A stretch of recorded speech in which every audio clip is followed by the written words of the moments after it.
The first scream came from the priest, not the possessed girl. The recording opened abruptly. Camera, already rolling, pointed at a bedroom illuminated by trembling candlelight. The walls were covered in crude religious symbols drawn in black ink. Some crossed out violently, others warped as if smeared by shaking hands. At the center of the room, a teenage girl was strapped to a wooden bed frame. Her name was Anna Keller. Her eyes were open far too wide, unblinking. Her chest barely moved, yet a low, animal-like breathing filled the room wet, heavy, wrong. 3 priests stood around her, their faces pale with fear, sweat soaking their collars. One of them whispered a prayer, voice cracking, while another clutched a Bible so tightly his knuckles had turned white.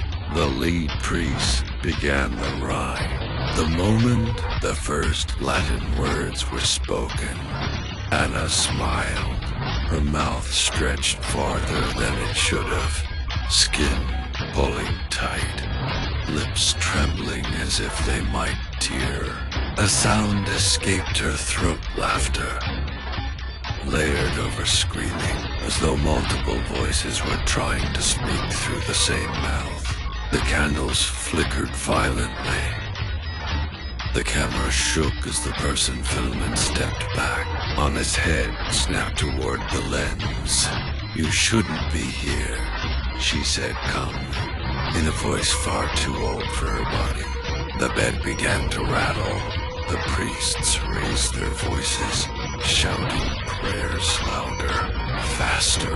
Anna thrashed against her restraints, wood cracking beneath her strength. Black fluid leaked from her eyes, running down her temples like thick tears. Then she stopped moving. Complete silence fell over the room. Slowly, Anna turned her head back toward the lead priest and whispered his full name first, middle, last. He staggered back. The lights went out. The recording continued. When the video returned, the camera's night vision had activated. The room looked different. The symbols on the walls were gone scratched away, leaving deep grooves in the plaster. The bed was empty. One of the restraints hung loose, snapped clean in half. A priest lay motionless on the floor, his mouth frozen open in a silent scream. His eyes were missing. The camera panned shakily toward the corner of the room. Anna was standing there. Her body was twisted unnaturally, spine bent backward, feet planted against the wall, as if gravity no longer applied to her. A head hung upside down, eyes locked onto the camera. "I let them think they won," she said softly. Footsteps echoed behind the camera.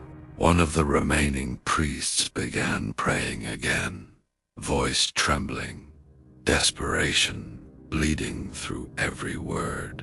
Anna dropped to the floor. The impact sounded wrong, wet, heavy. She walked toward the priest slowly, each step accompanied by a cracking sound, bones shifting beneath her skin. With every word of prayer he spoke, she laughed louder. "You invited me," she said, "through fear, through belief."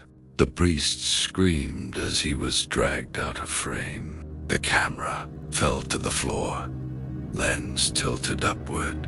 Anna knelt in front of it, her face changed features flickering rapidly, faces overlapping, men, women, children, priests, all screaming, all trapped. "This was never an exorcism," she whispered. She leaned closer until her eye filled the screen. It was a recording. The tape ended. Authorities later ruled the incident a mass hallucination caused by stress and religious extremism. The footage was locked away, labeled as evidence, never meant to be seen again. But the tape keeps resurfacing, and every time it's watched, someone involved in the viewing begins to pray in their sleep, in a voice that isn't theirs.